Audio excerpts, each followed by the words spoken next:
In this video today, we're gonna have a candid conversation. I'm actually prepping some oxtails to cook and I'm gonna put them in the crock pot real quick while I run over to the gym. And I wanted to have a conversation with you all. So this is a Thriving Life video, and we're gonna talk while I get these bad boys clean. So this is a conversation for my women, and especially my young women. I'm gonna start talking to y'all because these older 40 plus women, they don't want to listen. If you're in your 30s, I'll talk to you too. But 40 plus, I see why all those dating coaches are like, yeah, we're not dealing. Actually, they're not even dealing with women. Let me tell you something. Your parents, if they're not helping you find a husband, especially your mothers, you all are really not just the danger zone, but there's so much information out here now for men about men telling men not to deal with you. It is ridiculous. So I recently, because I watch Kevin Samuels, I do watch the Manosphere videos, I started coming across more videos in this space that are literally encouraging men not to marry. See, everyone's focused on Kevin Samuels, but they're telling men the reasons why they should just go to junior colleges, not even four-year universities, junior colleges, and basically screw women and screw them over, young women, and not marry you. And for some of you, because you don't understand men, you don't. In your 20s, honey, you don't understand no man. You don't understand men, really. I'm still learning, and I'm in my 40s, and let me tell you, I can get with the best. I understand how to be mysterious, alluring, inspiring, influential. But guess what? This is not a turn it on, turn it off. Like, these are things you learn. How to be flirtatious and kind, how to calm a room, how to use your feminine essence, how to use your voice, your inflection, your sexiness. These are things you learn as you get older. And they're not things that you turn on and off. They are forever. In relationships, it is forever. These men are so unhappy. These folks in relationships, even if they've had 20 years, I don't even know. Most people aren't happy in long-term relationships because they forget about what's important in long-term relationships. So I was talking to a young woman recently, and if you ever come across me, let me tell you me, even in my gym, when I talk to young women, I'm asking you, what's your dating life look like? I'm asking you because I understand what's going on out here. And so I was asking a young lady this yesterday that's working on her master's, what's your dating life look like? And she's like, well, COVID, it's hard to meet people, everything's online. And it really is. I can understand where it is a little difficult. But guess what? You all need to be intentional because you don't have as many options, but you want to be intentional. And I was thinking also, one of the things that you want to look for with these men is someone that you respect. As women, if your mom hasn't taught you, if this is something you haven't read, if you're not studying, you might think, well, I need a man to respect me. Honey, no, you don't. You need a man to respect you in the terms of, not being forward with, sex or sexual innuendos or being disrespectful in that sense. But a man that is going to love, provide, protect, cherish, produce, the type of man you really want, you need to respect. You need to respect him. That means you need to literally look at him and the hearts will come out, because for us, it's not love for them. It's respect. That respect will in turn into love, because you're like, oh my God, he's so good to me.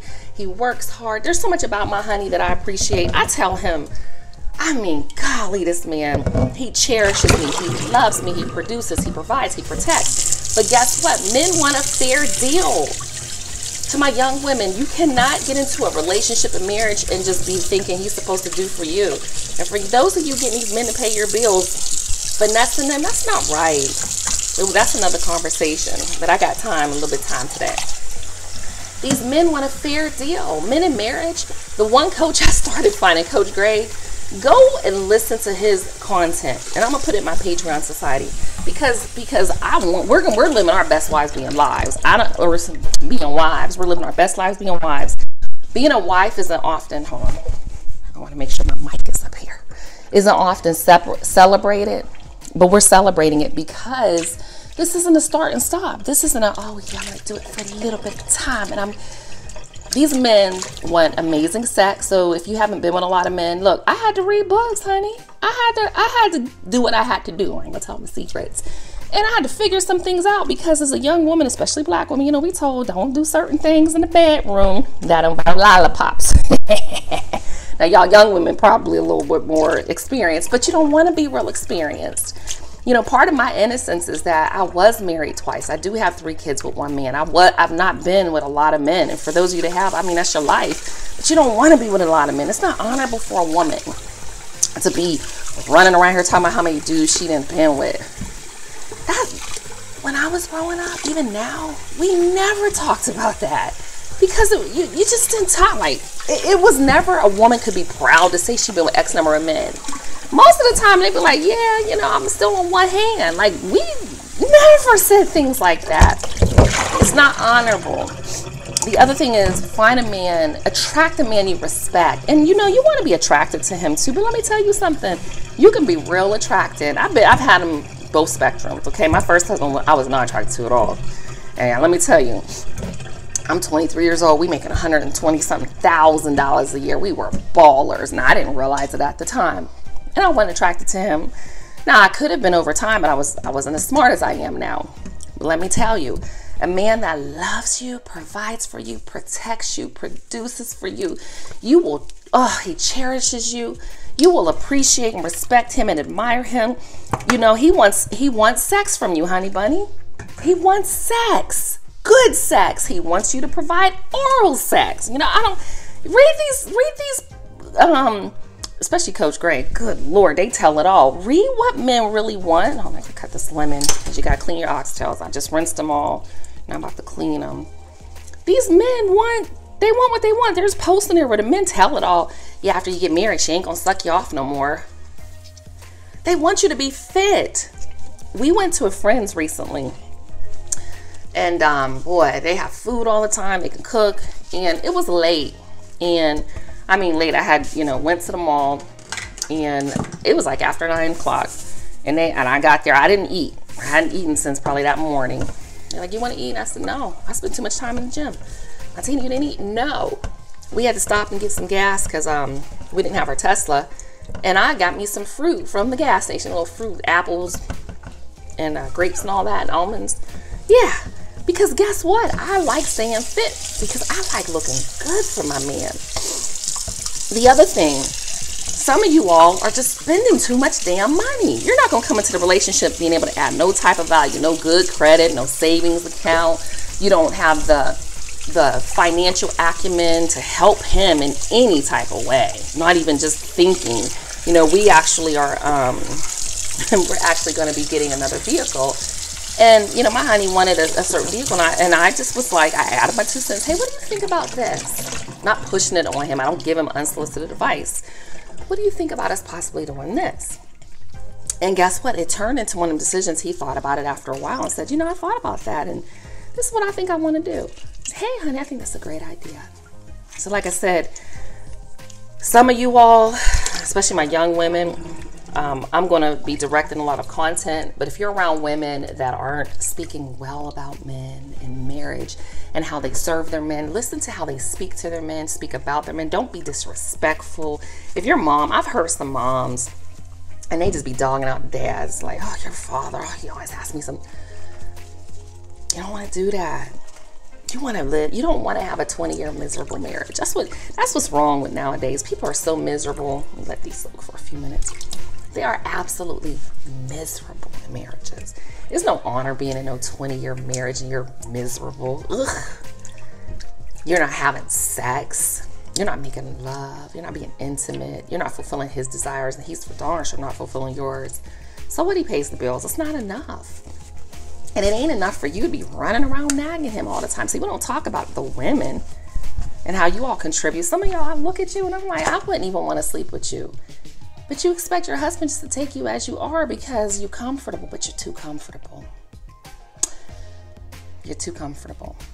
And how do I know? Because I see it. And you know, I just want my young women out here to understand that these men don't want to be miserable. They want a fair deal in a relationship and in a marriage. There are times maybe in your relationship where you may feel like, hey, am I giving too much affection? Am I giving too much of something? Pay attention to his actions. Pay attention to what he does for you. Don't overshare with girlfriends. You know, women can be very jealous and jealous-hearted. What I'm noticing, you know, I've been in relationships most of my life, or just very single. I'm not a type of person that has a whole lot of friends and things like that.